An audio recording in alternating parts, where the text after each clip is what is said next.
नमस्कार, स्वागत है आप सभी का सीयूटी कॉन्सेप्ट में। ये वीडियो का बहुत ज़्यादा डिमांड था कि सर अंतिम 10 दिनों की रणनीति वाला वीडियो बनाइए। 10 दिन में कैसे सीयूटी करेक्ट करें।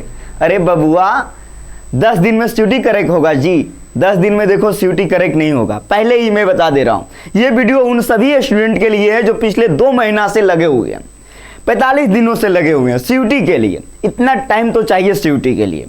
तो इस वीडियो में हम लोग बात करेंगे कि अंतिम 10 दिनों का क्या अप्रोच आपका होना चाहिए ताकि ज़्यादा स्कोर आप कर सको। ये वीडियो आपके लिए बहुत ज़रूरी है, इसीलिए अंतिम समय तक जरूर देखिएगा इस वीडियो को। चलिए हम लोग बात करेंगे इस वीडियो में अंतिम 10 दिनों का अप्रोच क्या होना चाहिए, रणनीति क्या होना चाहिए। उसके पहले आप सभी को पता है, अंतिम 10 दिनों के लिए पिछले साल की भांति इस साल भी हम लोगों ने लेकर आया है फ्री में कैप्सूल कोर्स। क्या है? कैप्सूल सीरीज, जो कि हमारे YouTube चैनल पे फ्री में क्लासेस दी जा रही है। आप भी जाओ, प्लेलिस्ट में देखो, लाइव सेक्शन में देखो, कम्युनिटी पोस्ट पे देखो, आपको डिटेल जानकारी मिल जाएगा। हमारे चैनल को यानी सीयूटी कॉन्सेप्ट, जो कि स्पेशल सीयूटी के लिए है, इस चैनल को आप लोग सब्सक्राइब कर लेना। सब्सक्राइब करने के बाद ये जो बेल आइकन का घंटी है, इसको ऑल में प्रेस कर लेना ताकि आपका कोई भी अपडेट मिस ना हो। क्योंकि हर एक update, exam city slip, admit card कैसे डाउनलोड करें, क्या क्या एग्जाम सेंटर पे ले जाएं, फिर एग्जाम के दिन बहुत सारे आपको वीडियो की आवश्यकता होगी जानकारी की, जो कि यहाँ से मिलने वाली है। चलिए आगे बढ़ते हैं। जैसे आगे बढ़ेंगे तो इस वीडियो में हम लोग बात करने वाले हैं, जो हम लोग का मेजर टॉपिक है। टॉपिक क्या है? अंतिम 10 दिन में कैसे तैयारी करें कि सीयूटी को हम करेक्ट करें। देखिए, मैं ये मान के चल रहा हूं कि आप पिछले 1 महीना से तैयारी कर रहे हो, 1 महीना से तैयारी कर रहे हो। अब जो फिनिशिंग लाइन है, अंतिम वाला जो ओवर होता है क्रिकेट में, जो उसको ज़्यादा स्कोर करेगा उसको फायदा मिल जाता है। उसी प्रकार अंतिम 10 दिन का जो रणनीति है, लास्ट 10 डेज का, वो देखिए। सबसे पहले मेरा बात मानिए, कुछ भी नया चीज पढ़ने से बचिए, कुछ भी नया चीज पढ़ने से बचिए, मेरा मानना पहला। और दूसरा जो बहुत इंपॉर्टेंट है, पीवाईक्यू पे आपको ध्यान देना चाहिए। पीवाईक्यू, क्योंकि सीयूटी का 2 वर्ष हो गया है, यानी 2022 से आया था, 2022 और 2023 हो गया है। तो सीयूटी का पीवाईक्यू देखिए। पहला क्या हो गया? कुछ भी नया नहीं पढ़ना है आपको। और नंबर 3 क्या हो गया? रिवीजन। रिवीजन, जितना बेहतरीन आप रिवीजन करोगे, एक ही चीज को जितना बार बार आप पढ़ोगे, उतना याद आपके पास रहेगी, तो एग्जाम हॉल में जाके आप बढ़िया करोगे। और नंबर 3, आप सभी को पता है इस बार बहुत सारे स्टूडेंट का एग्जाम हो रहा है सीबीटी मोड में, और बहुत सारे स्टूडेंट का एग्जाम हो रहा है पेन पेपर यानी ऑफलाइन मोड में। तो जिसका भी ऑफलाइन एग्जाम हो रहा है, उन सभी से निवेदन है कि OMR सीट ले लीजिए मार्केट से और इस पे अभ्यास कीजिए। यानी मेरा कहने का मतलब है, टेस्ट सीरीज लगाइए, टेस्ट सीरीज लगाइए, जितना ज़्यादा लगा सकते हैं। MCQ सवाल को लगाइए, ठीक है।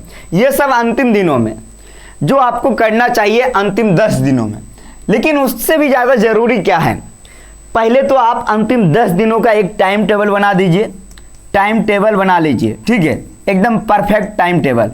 और जैसे कि आपने फॉर्म भरते समय चुना होगा, सेक्शन ए यानी लैंग्वेज या फिर डोमेन या जनरल टेस्ट आपने चुना होगा। अब यहाँ पे डिपेंड ये भी करता है कि आप किस यूनिवर्सिटी को टारगेट कर रहे हो। मान लो आपका BHU में पढ़ना है, BHU का BA कोर्स, तो यहाँ सिर्फ लैंग्वेज और GT की आवश्यकता है, तो इन दोनों पे ज़्यादा फोकस करो। उसी प्रकार अगर आपका DU, आपका टारगेट दिल्ली यूनिवर्सिटी है, DU, तो आपको पता है यहाँ पे 1 लैंग्वेज और 3 डोमेन पे ज़्यादा फोकस करना होगा आपको। यानी जिस यूनिवर्सिटी को आप टारगेट कर रहे हो, ये भी आप अप्रोच बना लो कि हमको इस यूनिवर्सिटी को पहला प्रेफरेंस पे रखना है, यानी पहला प्रेफरेंस पे। किसी का BU होगा, BHU होगा, किसी का DU होगा, किसी का BBAU होगा। आप कमेंट में बताओ कि आपको किस यूनिवर्सिटी में पढ़ना है, इलाहाबाद, JNU, हैदराबाद। तो ये हो गया पहला प्रेफरेंस आपको बनाना है, कौन सा यूनिवर्सिटी में प्रेफरेंस बना लीजिए। और उसमें आप किस कोर्स के लिए अप्लाई किए हो। जैसे मान लो BHU से किसी को करना है साइंस मैथ ग्रुप से, तो इसको डोमेन में क्या पढ़ना होगा? PCM।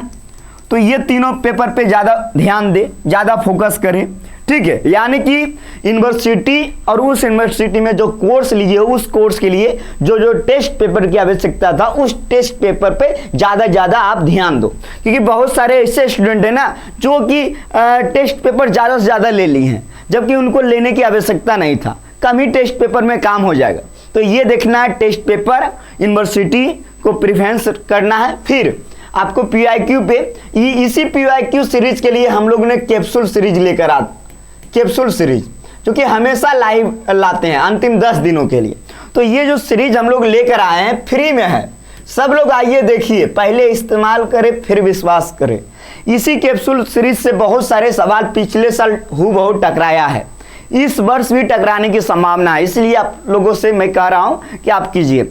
अब देखिए मैंने क्या बोला, OMR शीट लेने के लिए, जब आप OMR शीट लोगे तो आप टेस्ट दोगे तो आप टाइम मैनेजमेंट देखो, जो एग्जाम हॉल में एक चीज और बहुत ज्यादा मायने रखता है, टाइम मैनेजमेंट।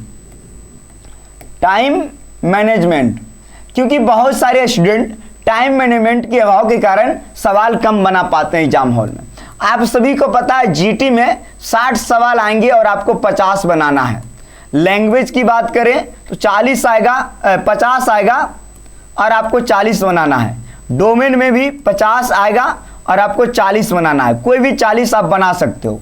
ये आपका नंबर ऑफ क्वेश्चन है और इसमें निगेटिव मार्किंग भी है, एक सवाल अगर सही होगा तो 5 नंबर मिलेगा और गलत करोगे 1 नंबर कटेगा। ये आप सभी को जानकारी होना चाहिए। तो यहाँ पे देखो, सबसे पहले मैं बात कर लेता हूँ लैंग्वेज। लैंग्वेज में स्टूडेंट बढ़िया स्कोर कर सकता है, मतलब बहुत बढ़िया स्कोर, नो डाउट बहुत बढ़िया स्कोर कर सकते हो आप लोग लैंग्वेज में। तो लैंग्वेज में आप फोकस करो, अगर आपका लैंग्वेज है तो लैंग्वेज में आप बहुत बढ़िया स्कोर कर सकते हो। लैंग्वेज में आता क्या है, व्याकरण हो गया, साहित्य हो गया, विविध हो गया, यही सब आता है। अब उसके बाद जब डोमेन की बात करेंगे तो NCERT क्लास 12 का सिलेबस, जो कि अभी आप क्लास 12 में पढ़ के आए होंगे, जो भी आपका डोमेन है, तो यहाँ से भी आपने कवर किया। बाकी आप हमारे यहाँ से या कहीं से भी तैयारी कर रहे हो तो वहाँ से भी कवर करवाया जा रहा है। तो आपको CUET का PYQ को आधार बना के MCQ बेसिस क्वेश्चन पे ध्यान देना है यहाँ पे, ठीक है। अब GT वाला पोर्शन थोड़ा अहम है, क्योंकि 20 सवाल मैथ, 20 सवाल रीजनिंग, 20 सवाल GK GS, ये अप्रोक्स 60 सवाल में आपको 50 बनाना है। और GT और लैंग्वेज, क्योंकि आपको पता है बहुत सारे ऐसे यूनिवर्सिटी है जहाँ BA कोर्स हो गया या BSc हो गया, BCom हो गया, वहाँ पे आपको पता होना चाहिए BBA हो गया कि वहाँ पे जो है GT और लैंग्वेज मांगा गया है बहुत सारे। तो GT और लैंग्वेज अहम हो जाता है, अहम भूमिका। तो GT और लैंग्वेज में बढ़िया से बढ़िया स्कोर किया जा सकता है। सवाल का लेवल मैं पहले ही बता दूं, सवाल का लेवल ज़्यादा हार्ड नहीं रहता है, मीडियम आप मान सकते हो कि सवाल का लेवल मीडियम रहता है। तो एग्जाम हॉल में आपको घबराने की आवश्यकता नहीं है, आप आसानी से 60 में 50 बना सकते हो। आप टारगेट करो एक छोटे, मैं बोला ना, सबसे पहले टाइम टेबल बना लो आप कि अभी से हमको किस टेस्ट पेपर पे कितना टाइम देना है। मान लो 3 घंटा देंगे जनरल टेस्ट पे, 2 घंटा देंगे लैंग्वेज पे, 3 घंटा देंगे डोमेन पे। ये आपका सेल्फ स्टडी की बात कर रहे हैं, बाकी यूट्यूब पे जो क्लास करते हो अलग से। तो इस प्रकार आप अप्रोच बनाओगे तो बहुत बढ़िया रहेगा आपके अंतिम 10 दिनों के लिए, CUT के लिए। जब आगे बढ़ेंगे तो ये है कैप्सूल सीरीज। सुबह 10 बजे जिसका इंग्लिश लैंग्वेज है जुड़िए, दोपहर 2 बजे reasoning Suraj sir, general math Parveen sir 4 बजे, 5 बजे लैंग्वेज हिंदी, 10-20 मिनट आगे पीछे हो जाता है टाइम। GK GS 10 बजे रात को। हमारे CUT कॉन्सेप्ट को आप फॉलो करके रखो, हर एक अपडेट बेहतरीन तैयारी भी होगी। बहुत सारे स्टूडेंट का यहाँ से सिलेक्शन हुआ है और टेस्ट सीरीज भी आ गया है, जाके एप्लीकेशन CUT कॉन्सेप्ट पे टेस्ट सीरीज को विजिट कर सकते हो। तो ऐसे ही अपडेट के लिए आप बने रहिए हमारे साथ। इस वीडियो में आपको यही बताना था कि आप लोग को कुछ नया नहीं करना है, 10 दिन में जो करते हुए आ रहे थे उसी अप्रोच को बरकरार रखना है, लेकिन थोड़ा सा तेजी लाना है, क्योंकि अंतिम समय है। आप देखते होंगे दौर भी देखोगे तो लास्ट का कुछ मिनट में एकदम फिनिशिंग लोग मारते हैं, एकदम तगड़ा वाला, जी जान लगा देते हैं। वैसे आपको भी करना पड़ेगा अंतिम 10 दिनों के लिए, ये अप्रोच रखना होगा। बाकी अपने ऊपर विश्वास रखिए, आप जहां से भी तैयारी कर रहे हैं वहां पे विश्वास रखिए, आपका जरूर सिलेक्शन होगा। सीट काफी ज्यादा है, पढ़ने वाले स्टूडेंट की संख्या मुझे लगता है कि काफ़ी कम है, फॉर्म भरने वालों स्टूडेंट की संख्या ज़्यादा है।